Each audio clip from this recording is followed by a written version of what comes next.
بسم اللہ الرحمن الرحیم۔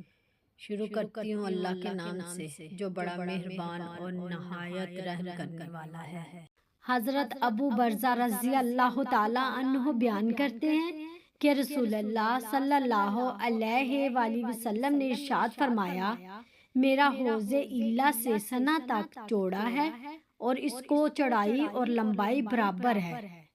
اس میں جنت سے 2 پر نالے گرتے ہیں، ان میں سے ایک سونے کا ہے اور ایک چاندی کا ہے۔ حوض کا پانی شہد سے زیادہ میٹھا، برف سے زیادہ ٹھنڈا، دودھ سے زیادہ سفید اور مکھن سے زیادہ ملائم ہے۔ اس کے پیالوں کی تعداد ستاروں کے برابر ہے۔ جو اس سے ایک مرتبہ پی لے گا اس کو کبھی پیاس نہیں لگے گی حتیٰ کہ وہ جنت میں چلا جائے گا۔ المستدرک حاکم حدیث نمبر 255۔